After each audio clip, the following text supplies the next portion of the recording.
बिस्मिल्लाहिर्रहमानिर्रहीम। अस्सलाम वालेकुम जी।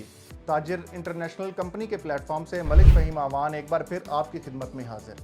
दोस्तों, आज की ये वीडियो बहुत अहम है प्रॉपर्टी से मुंसलिक तमाम अफराद के लिए।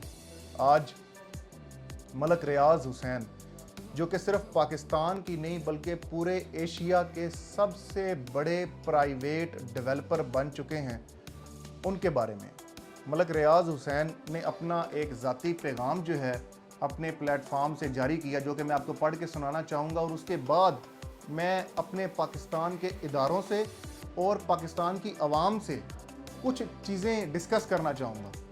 नंबर पहले, मलिक रियाज हुसैन साहब ने अपने ट्वीट के अंदर जारी किया कि मेरी जान से अजीज़ पाकिस्तानी भाइयों बहनों, मैं आज इंतहाई अफसोस और कर्ब के साथ ये आगाह करना चाहता हूँ कि गुज़श्ता चंद माह के दौरान हुकूमती इदारों की जानिब से पे दर पे बेमिसाल दबाव, दर्जनों स्टाफ अरकान की गिरफ्तारियों, कंपनी के तमाम बैंक अकाउंट्स की मुंजमदी, अमले की गाड़ियों की जब्ती और दीगर सख्त इक़दामात के बाइस बहरिया टाउन का मुल्क भर में ऑपरेशन शदीद तौर पर मफलूज हो चुका है। हमारी रकूम की रवानी मुकम्मल तौर पर तबाह हो चुकी है। रोज़मर्रा सर्विसेज फराहम करना नामुमकिन हो गया है।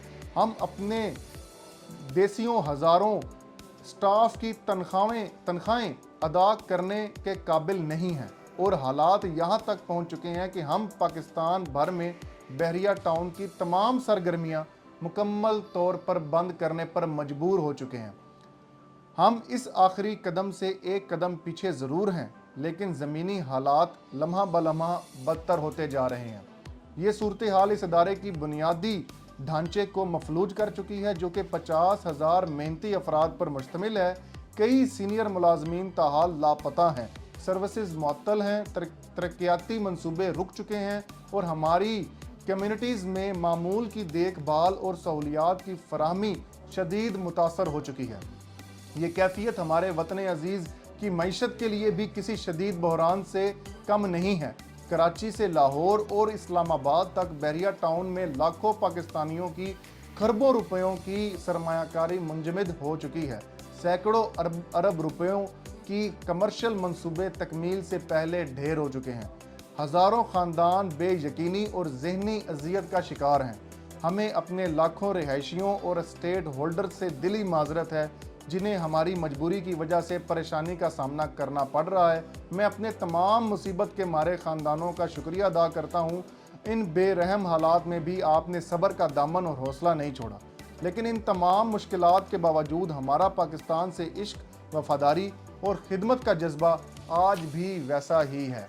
2 दहाइयों में बहरिया टाउन ने जो कुछ पाकिस्तान के लिए किया, कराची, लाहौर और इस्लामाबाद में आलमी मेयार की बस्तियां, लाखों रोज़गार और कौमी ख़जाने में अरबों रुपए की शराकत, ये सब तारीख़ का हिस्सा है और रकूम की इज्तमाई तरक्की और कौम की इज्तमाई तरक्की का सबूत है।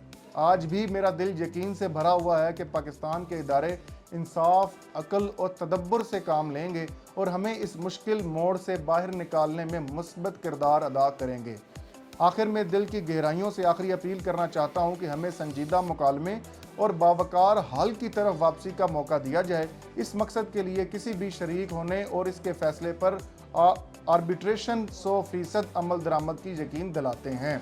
इस मौका पर मैंने ये भी यकीन दिलाता हूँ, अगर आर्बिट्रेशन का फ़ैसला हमारी जानिब से रकूम की अदायगी चाहेगा तो हम उसकी अदायगी यकीनी बनाएंगे इंशाअल्लाह। हम दिलो जान से पाकिस्तान की आवाम और रियासत मुक़्तदर तरीन इदारों के लिए अपने तन मन धन कुर्बान करने का जज्बा रखते हैं। अल्हम्दुलिल्लाह, हम वतन अजीज़ के लिए अपनी खिदमत को बरकरार रखना चाहते हैं, ना कि इन हालात में खामोशी से रुखसत हो जाएं। मलिक रियाज हुसैन का ये बयान उन्होंने अपनी ट्वीट में जारी किया। मैं इस बयान के बारे में कोई पॉजिटिव या नेगेटिव बात नहीं करूंगा, लेकिन मैं 2 चीज़ों को हाईलाइट करने की कोशिश करूंगा। अपने तमाम इदारों, जो हमारे पाकिस्तान के बाअसर बावकार इदारे हैं, उन तमाम से मेरी दरख्वास्त है कि मलिक रियाज हुसैन साहब ने यकीनी तौर पे कई उनसे सज़ाएँ और कई उनकी गलतियाँ हुई होंगी, लेकिन उनकी जो सबसे बड़ी खूबी थी वो ये थी कि उन्होंने पाकिस्तान के अंदर एक आलमी बुनियाद की कम्युनिटीज़ बनाकर पाकिस्तान का लिविंग स्टैंडर्ड जो है वो बेहद इम्प्रूव किया और एक आम आदमी को एक अच्छे माहौल में रहने का मौका दिया। اور اس کے عوض آپ کو ٹیکسز بھی ادا کیے گئے۔ اب اس کے باوجود ملک ریاض حسین صاحب نے یقینی طور پہ کئی غلطیاں ان سے سرزد ہوئی ہوں گی، جس کی سزا اداروں کی طرف سے، ہماری معزز عدلیہ کی طرف سے جو ان پر قانوناً جو چیزیں لاگو ہونی چاہیے وہ ضرور ہوں۔ لیکن میں یہ سمجھتا ہوں کہ پوری دنیا کی طرح، جیسے دبئی ہے، یو ایس اے ہے، پوری دنیا میں آپ دیکھیں لوگ اپنے ممالک میں تاجران کو، انویسٹرز کو، بزنس کمیونٹی کو انوائٹ کرتے ہیں کہ آئیں اور ہمارے ملک میں ایک بہترین کاروبار کریں، اور وہ صرف اور صرف انوائٹ نہیں کرتے، کیا ان کی زمینوں میں کوئی سونا نہیں چھپا ہوتا، کوئی تیل نہیں ہوتا، کوئی اور خاصیت نہیں ہوتی جو کہ پاکستان سے بہتر ہو، وہ صرف اور صرف ہوتا ہے تو ایک ہی کام کہ حکومت کی طرف سے ایک اچھی، بہترین، مثبت، بزنس فرینڈلی پالیسیز اس انویسٹر کو، اس بزنس مین کو آفر کی جاتی ہیں، جس کو وہ دیکھ کر، سن کر موٹیویٹ ہوتا ہے اور وہ اپنا پورا پوٹینشل جو ہے اس ملک میں لگاتا ہے، اور وہاں سے اپنے ساتھ کئی انویسٹرز جو ہیں، کئی سرمایہ کار جو ہیں وہ اپنے ملک میں لاتا ہے اور وہ کام کرتا ہے۔ تو میری یہ گزارش ہے آپ تمام احباب سے کہ ملک ریاض حسین کو آپ کوئی نہ کوئی راستہ دیں جس پہ وہ چل کر اپنی تمام سزاؤں کی صورت میں، اپنے تمام رقوم کی صورت میں، جرمانوں کی صورت میں جو بھی ان سے غلطیاں ہوئی ہیں وہ بھرپائی بھی کر سکیں اور پاکستان کی معیشت میں اپنا اہم کردار بھی ادا کر سکیں۔ یہ ایک میری آپ سے گزارش ہے۔ اور دیکھیں اگر آپ ملک ریاض حسین صاحب اس ٹائم دبئی جا چکے ہیں تو دیکھیں وہاں دبئی والے ان کو وہاں پہ ہاتھوں میں اٹھائے بیٹھے ہیں اور ان کو سنبھالتے ہوئے بیٹھے ہیں، اور وہاں پہ دیکھیں وہ اپنا پروجیکٹ کر رہے ہیں۔ ہوگا کچھ نہیں، ہوگا صرف یہ کہ ہمارے ملک کا ایک اہم آدمی جو ہے، ہمارا تو کام بنتا ہے کہ اپنے ملک میں ایسی خوبصورت پالیسیز ہوں جو کہ بزنس فرینڈلی ہوں، جو کہ آسان ہوں، جو کہ اوورسیز انویسٹرز کو، جو کہ انٹرنیشنل انویسٹرز کو ویلکم کریں، بجائے اس کے کہ ہم ان کو بلائیں بلکہ اپنے ہی لوگوں کو ہم باہر نکالنے کی طرف جو ہے وہ مجبور کر دیں۔ تو میرے خیال میں یہ ایک اچھا فیصلہ نہیں ہوگا، اور بڑک پن کی طرح ہمیں ہمارے اداروں سے ہمیشہ کی طرح امید ہے کہ وہ اس معاملے کے اوپر بھی نظر ثانی کریں گے اور ملک ریاض حسین صاحب کے ساتھ ایک بہترین جو ہے لاہ عمل بھی بنا کر اس پہ عمل کروا کر اور ملک ریاض حسین صاحب کو دوبارہ پاکستان میں لایا جائے گا، اور پاکستان میں صرف ملک ریاض حسین صاحب کو نہیں بلکہ انٹرنیشنل انویسٹرز کو لانے کی بھرپور قسم کی جو پالیسیز ہیں وہ بھی بنائی جائیں گی۔ شکریہ۔